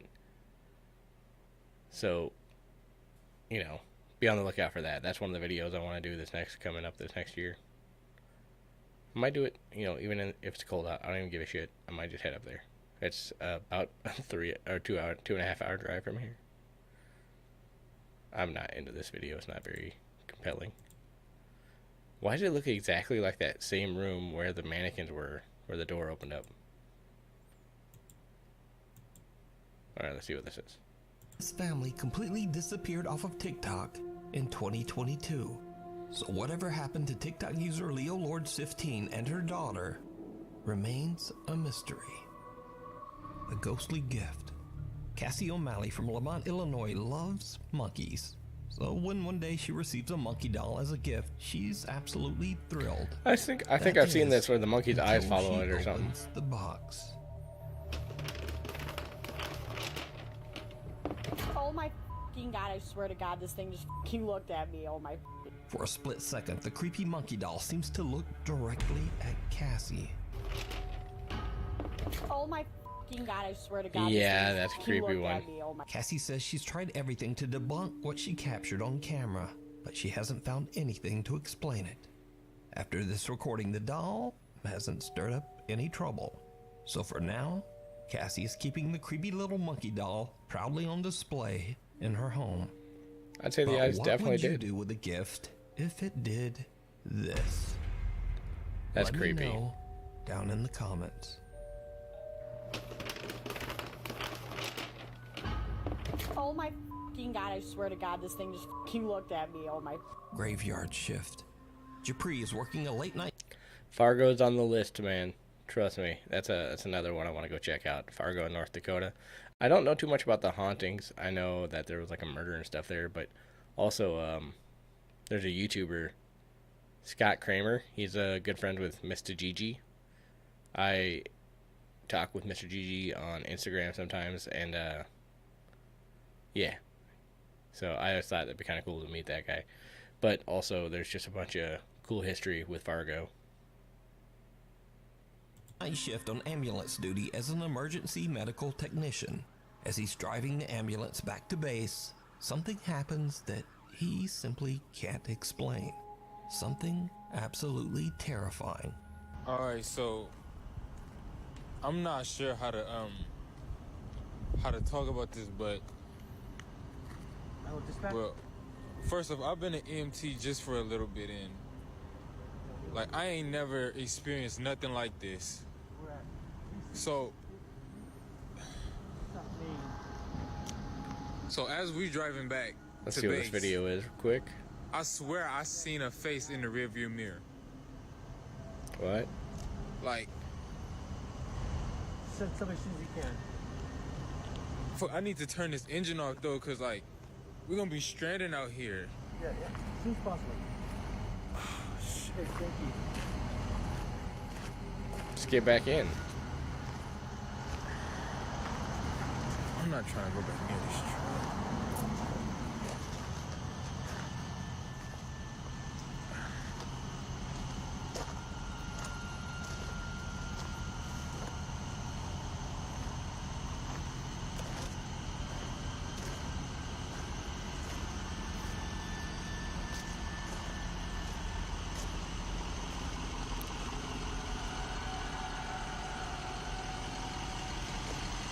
What are you gonna see, man?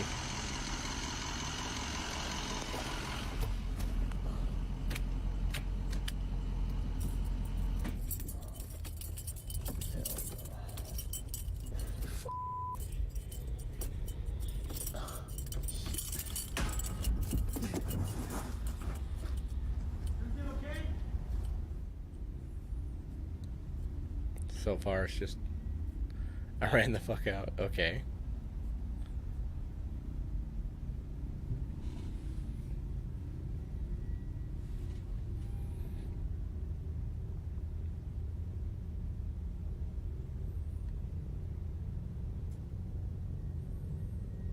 What are we doing here, man?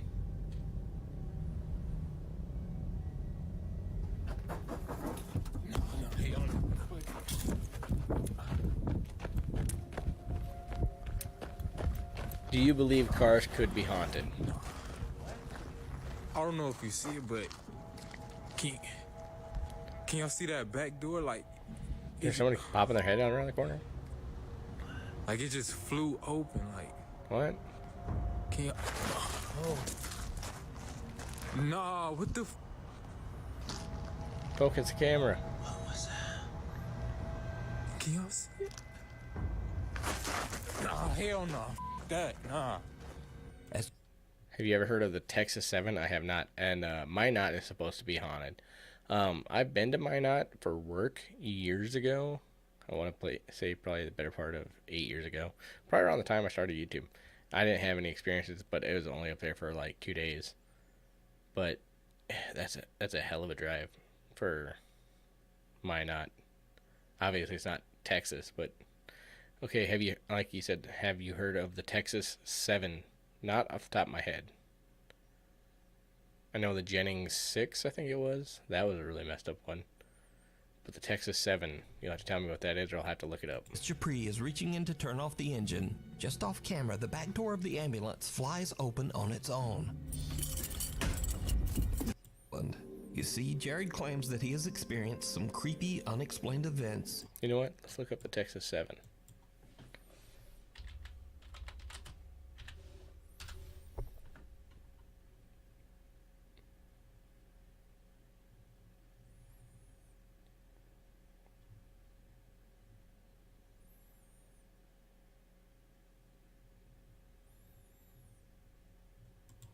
I'll type it in a story mode. Texas 7 story. I forgot a capital T. It's a breakout story. Oh, wow, that's a long video.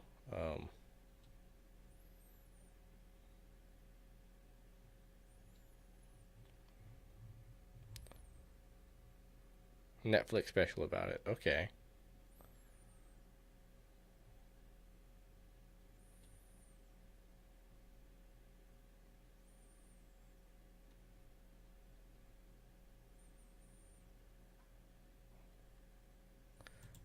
Let's find out. The year is 2000 and the date is December 13th.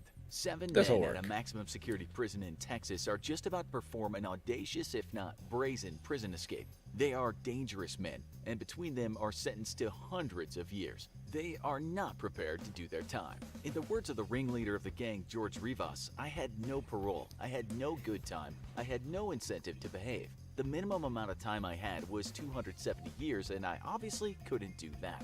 He handpicked his team. The hell did you do to get get 270 years? Crime spree. This is the story of the Texas 7. Before we describe how these men managed to get out of Infographics, maximum is that what this is? security Oh, prison perfect. and tell you about the horrors of what happened after Made they a good got out, video. let's Hey, look first at that. introduce the team.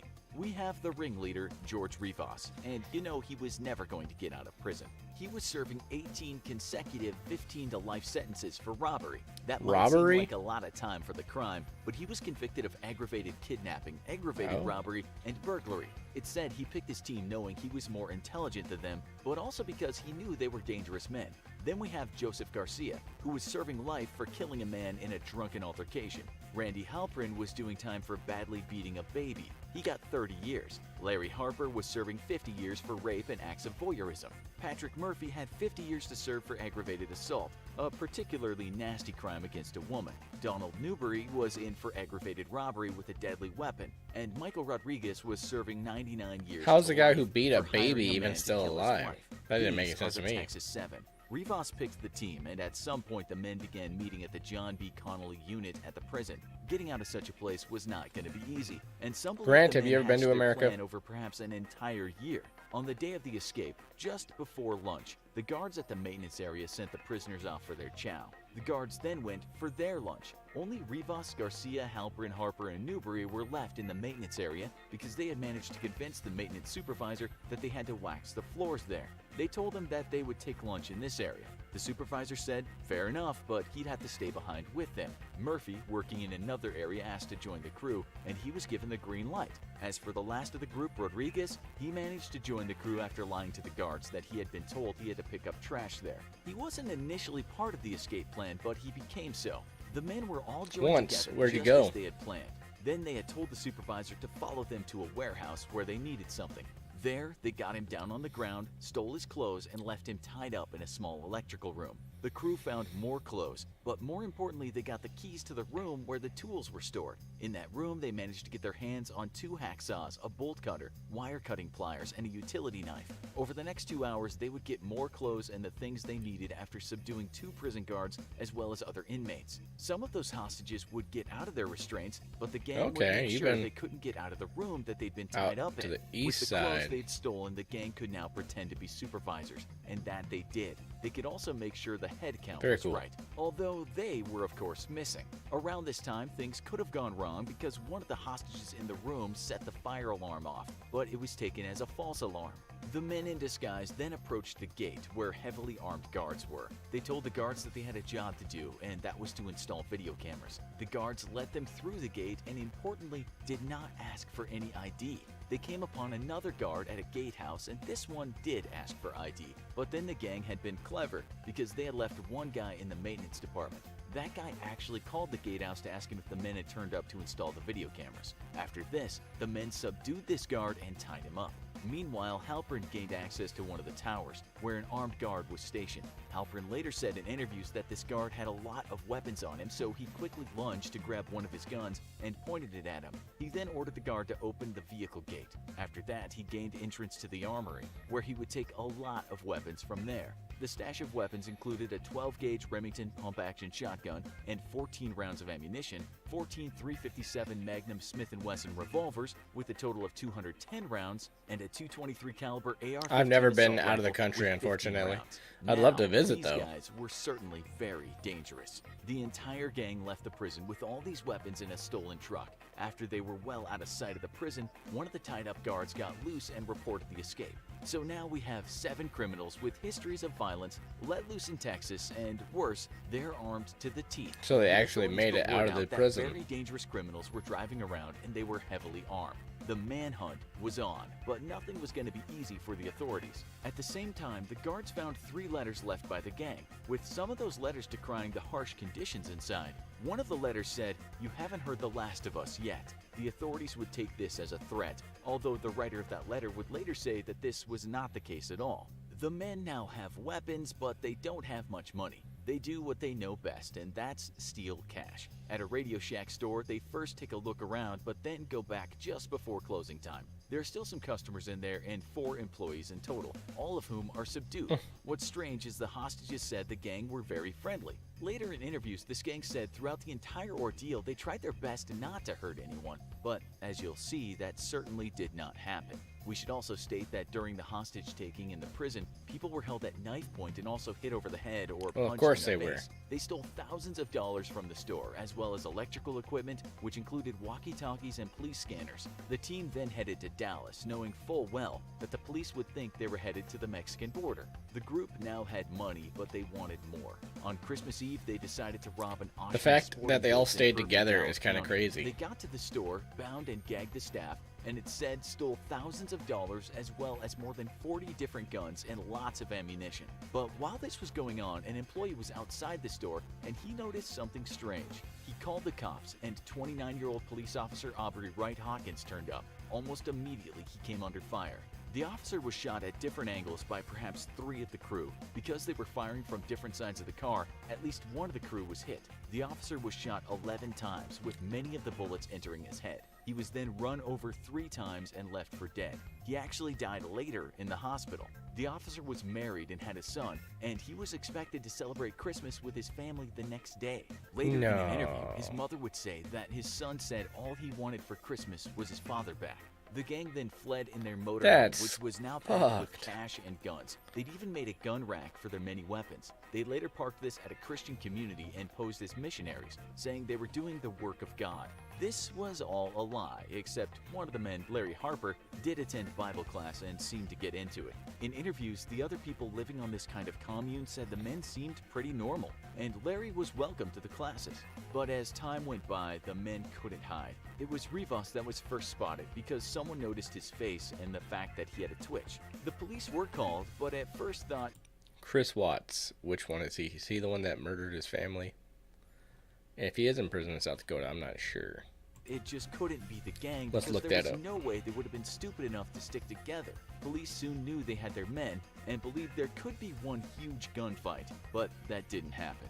First, Garcia, Rodriguez, and Rivas were arrested while driving around in a Jeep. After that, police went Yeah, back that's to the guy that park to murdered his get the family, other we men, see. and there they found Halpern and Harper. The former gave himself up, but Harper put a gun to his head and killed himself. He left the Bible open next to him on a page about forgiveness. He also left a letter apologizing to his family and the Bible group he had deceived. The remaining two men, Newbury and Murphy, hid out through most of January and then told authorities that they'd hand themselves in if they could make a TV appearance. The authorities agreed, and the two men Colorado. went on TV and denounced the criminal justice system. They said the system is as corrupt as we Wisconsin, are. Newbury looks like. told the camera, the way I see it is I had to make a statement. Our judicial system in the state of Texas has really gone to piss. Yeah, it looks like We're Wisconsin. receiving 99 years for a robbery for $68. Nobody injured. He said he'd been set up, that the evidence was flimsy at best, and he got 99 years. He added, I've done the crime. You've got to face the music, but there's got to be something within reason in the state of Texas. They're giving kids so much time that they'll never get to see light again. Their life is gone. Now all they are is a roach in a cage. These words wouldn't save him. The authorities and the public had seen how these men killed a young father on Christmas Eve. People were furious. The men were sentenced to Yeah, death. impatiently, In 2008, he's Rodriguez was the first to moved. go. Having said he didn't Moved want to prison live further. somewhere up north, 2012, the ringleader Rivas was the next to go. Before he was executed, he said this to the family of the slain police officer. I do apologize for everything that happened. Not because I'm here, but for closure in your hearts. I'm ready to go. Newbury was executed in 2015 and Garcia was executed in 2018. Halpern and Murphy are still in prison, with Murphy being the only one of the two who has an execution date. He's scheduled to die by lethal injection in November, so by the time you watch this show, that might already have happened. The case of Halpern has caused much controversy. He's been scheduled to be executed, but then his trial judge was accused of racial discrimination. Halpern is Jewish, and the judge was said to have used racial slurs against him and also said Jews need to be shut down because they control all the money. What the fuck? Washington Post wrote that after that, Halpern's attorneys demanded a new trial. It got worse for the judge, according to the Post, because other people called him a lifelong racist who had vented anger on many occasions against lots of minorities in the USA. The newspaper wrote that this judge had even set up a trust fund for his kids that they would get on the condition of them marrying a straight, white Christian person, spurring a lot of the American public to ask how this man became a judge. With this in mind, asked Halpern's attorneys, how could any non-Christian, non-white person receive a fair trial? And that's where the story of the Texas 7 ends. For now. What we'd like to know is, how do you feel about this case? Tell us in the Craziness. comments. Also, be sure to watch our other video, The Most Insane Ways Men Escape from Prison. That's insane. Okay, it looks like I've been doing this for going on 2 hours. So, with that being said, I've never heard of this Prison Break. Very crazy. I had fun. I enjoyed doing this. I'm sure I'll do it again. Possibly next weekend. Maybe the weekend after. I know I gotta really work on that other video I have going. I'm going to get that out for you guys. But yeah, I'm going to call it a night. I had a lot of fun. I enjoyed talking with you guys. Grant, you're my main guy on this one this time. But yeah, I'll see you guys in the next one, and I appreciate it. Heck yeah, man, that was awesome.